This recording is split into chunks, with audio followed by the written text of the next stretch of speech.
night air was thick with humidity, the kind that clung to skin and carried whispers farther than they should travel. A late summer evening in the small town of Carver's Hollow felt deceptively quiet, but beneath the silence, something darker simmered. Street lights flickered along cracked sidewalks, casting shadows across boarded storefronts and forgotten cars rusting at the curb. It was the kind of town where strangers didn't blend in, especially not strangers who didn't look like they belonged. Maya Jackson knew this all too well. At 32, she had the calm presence of someone who had seen death up close and lived to walk away. Her frame was athletic, her stride steady, and her eyes, dark, watchful, missed nothing. To anyone who looked too closely, the faint scars across her forearms and knuckles told stories most people never wanted to hear. She carried herself like water under tension, still on the surface, but always ready to break into unstoppable motion. But Maya wasn't here to prove anything. She had driven into Carver's Hollow for something simple, to see her aunt, who lived on the edge of town, alone since her husband's passing. A quick visit, a weekend at most, before heading back to her new life as a civilian. After years in the Navy SEALs, Maya was still learning how to breathe without battle around every corner. She thought a quiet weekend in the back roads of America would help her ease into normalcy. Normalcy wasn't what she found. At the gas station just outside of town, she noticed them first. 4 men, all white, all eyes fixed on her the moment she stepped out of her truck. Their stares weren't casual.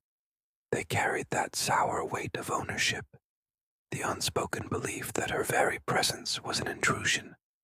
Maya ignored it, as she always did, but their murmurs followed her into the fluorescent-lit store. Look at that. Wrong place, wrong skin. Bet she's lost. Or stupid.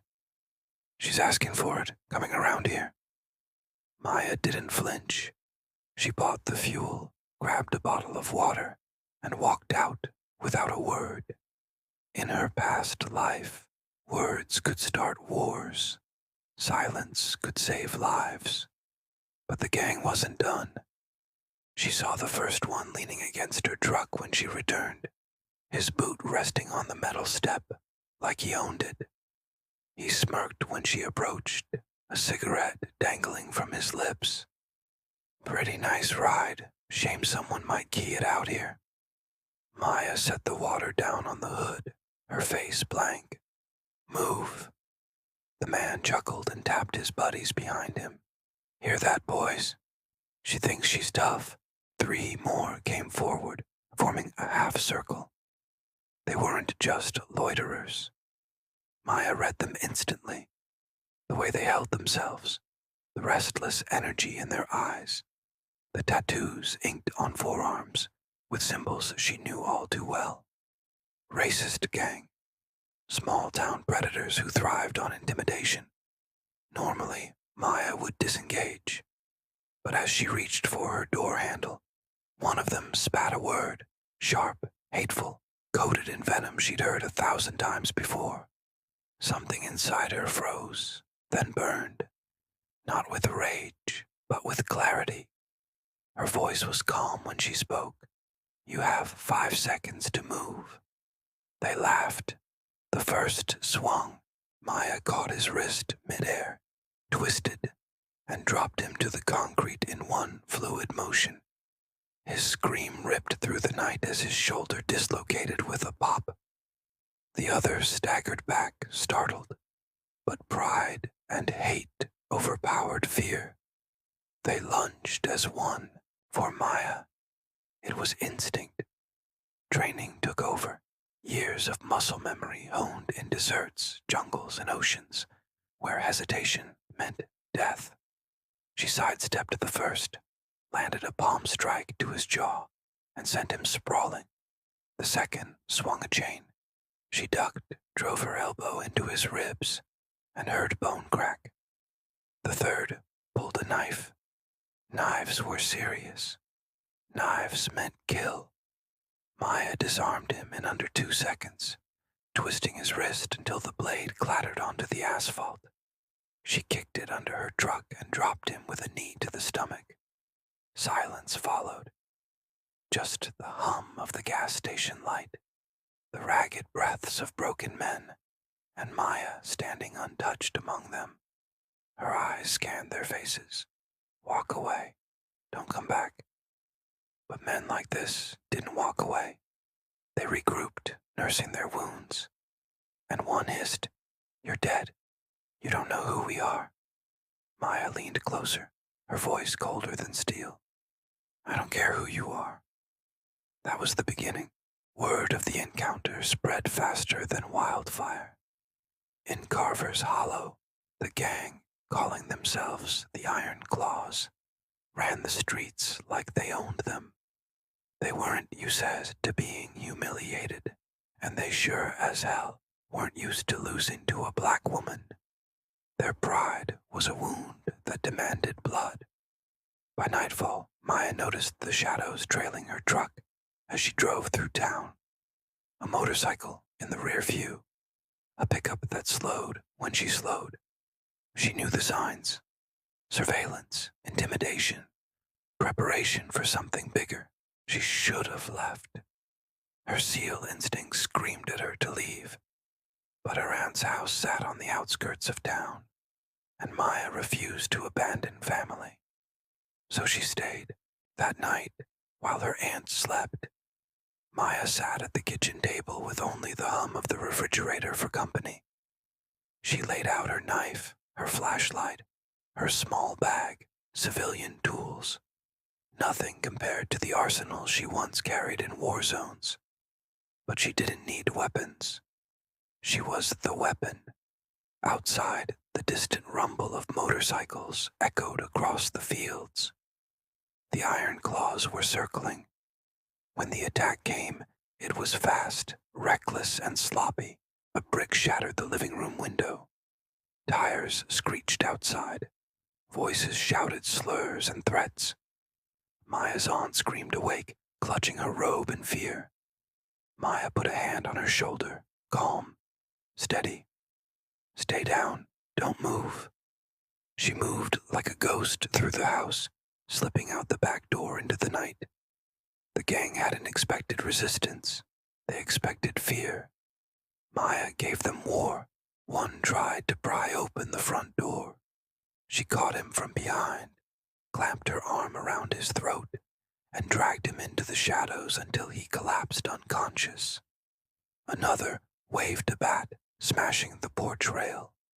She disarmed him in seconds, turning his own bat into a weapon that shattered his kneecap. Screams tore through the quiet street as one by one the predators became prey.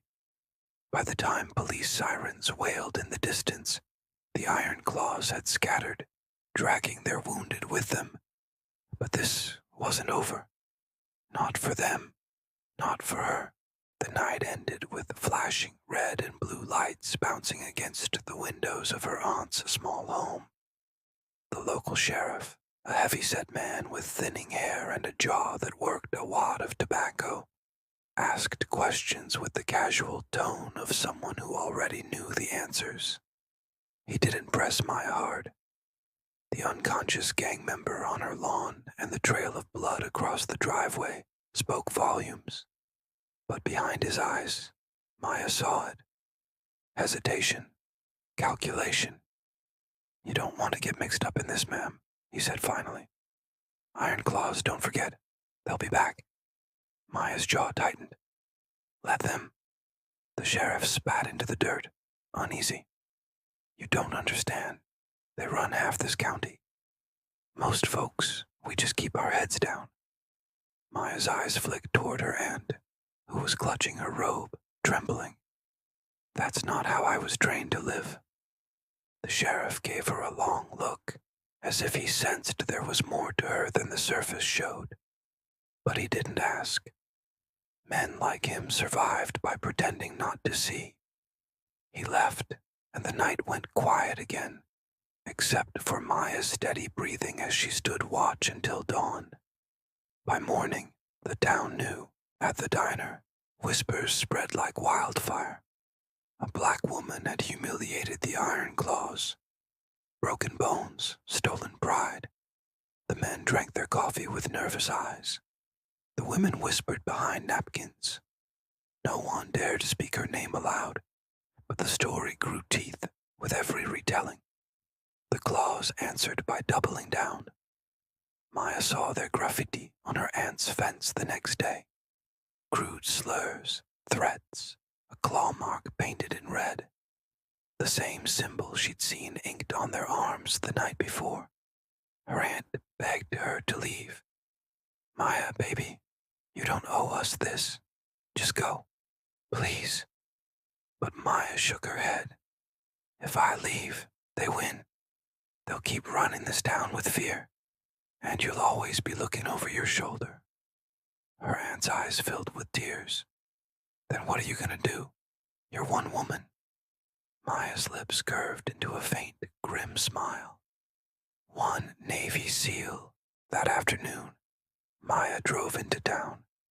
She wanted to be seen. She wanted the Claws to know she wasn't hiding. Every step she took down Main Street felt like a spark dropped into gasoline. People watched from shop windows and doorways, tension knotting the air. The Claws didn't keep her waiting. 5 of them strutted out of a bar, all leather vests and sneering faces blocking the sidewalk. One carried a chain, another a knife. Their leader, a tall man with a jagged scar across his cheek, spat on the pavement before stepping closer. "You think you embarrassed us," he growled. "We own this town. You're nothing." Maya's eyes locked on his. "You picked the wrong target." He lunged, and the street exploded into chaos. The chain whipped through the air. Maya ducked, grabbed it mid-swing, and yanked its owner off balance before slamming him into a parked car. The knife flashed. She sidestepped, twisted the attacker's wrist until the blade clattered onto the pavement, then used his momentum to hurl him into the gutter. The leader came at her hard, fists flying with the desperation of a man who couldn't afford to lose again. Maya blocked, parried, then drove her knee into his stomach. He doubled over, gasping, and she whispered in his ear, low enough for only him to hear, "Walk away while you can." But pride was poison. He roared and swung again. This time, Maya ended it. A precise strike to his jaw, followed by a sweep that dropped him flat onto the asphalt. The crowd that had gathered gasped, the silence heavy, as the leader of the Iron Claws lay writhing on the ground at the feet of the woman he'd tried to break. Maya stepped back, breathing evenly, her stance relaxed. To her, it was nothing but muscle memory. To the town, it was a revolution. The humiliation lit a fuse. That night, the Claws didn't just come for her. They came for war. Trucks rumbled through the dark, engines growling like beasts. Maya heard them before she saw them, headlights flooding the fields near her aunt's house. 10, maybe 12 men, armed with bats, chains, knives. One carried a shotgun. Her aunt trembled in the doorway. "Maya, what do we do?" Maya's voice was steady. "You stay here. Lock the door. Don't open it for anyone but me." She stepped into the yard as the gang spilled out of their trucks, their laughter and curses slicing through the night. The leader, bruised and swollen from earlier, pushed forward with a snarl. "You should have left, girl. Now we're gonna bury you." Maya exhaled slowly, centering herself the way she had in countless missions overseas. Fear was a luxury she didn't afford herself. Her pulse slowed, her mind sharpened. Every angle, Every weapon, every potential escape. She mapped it in a heartbeat. Then she moved. The first man with the bat swung wide. She ducked, drove her fist into his ribs, and snatched the weapon from his hands in one fluid motion. The second charged with a knife. She sidestepped, slammed the bat across his wrist, and sent him screaming as the blade dropped. Gunfire cracked, deafening. Maya dove behind a water trough as the shotgun blast ripped splinters from the porch. She counted the rhythm, waited for the reload, then surged forward. Closing distance was her specialty. In 3 strides, she was on him, twisting the barrel aside as he fired again, the shot going wide into the dirt. She slammed her elbow into his face, felt cartilage crunch, and wrenched the shotgun free. The fight turned. Chaos erupted. Shouts, curses, men dropping one by one as Maya dismantled them with ruthless precision. A broken wrist here, a shattered kneecap there. She didn't kill, but she made damn sure they wouldn't forget her. Finally, only the leader remained, blood dripping from his lip, eyes wild with hatred. He swung at her, sloppy and desperate. Maya dodged easily, then grabbed him by the collar and slammed him against the hood of his own truck. Her face hovered inches from his, her voice a whisper of steel. You think fear gives you power? You've never seen real power. He spat blood, sneering. You can't kill us all. We'll keep coming. Maya's eyes narrowed. Then I'll keep ending it. She let him fall to the dirt, broken and gasping, as sirens wailed again in the distance. By dawn, the iron claws were in pieces. Half were in the hospital, the rest in custody. The sheriff, wide-eyed and shaken, stood in her aunt's yard surrounded by wreckage. What the hell are you? He muttered. Maya simply picked up her duffel bag, slung it over her shoulder, and met his gaze without blinking. I'm someone who doesn't run. He didn't ask again. As the sun rose over Carver's Hollow, whispers spread through the town. The iron claws weren't untouchable anymore. The woman who had stood against them, alone, had become a legend overnight. Some called her reckless, others called her a hero. Maya didn't care what they called her. For the first time in years, she felt the stillness of peace. Not because the fight was over. Fights like this never truly ended. But because she had proven once again that she was unbreakable. And somewhere deep down, she knew if the world wanted to keep testing her, she was ready, because she wasn't just a black woman they thought they could intimidate. She was a Navy SEAL, and she never lost.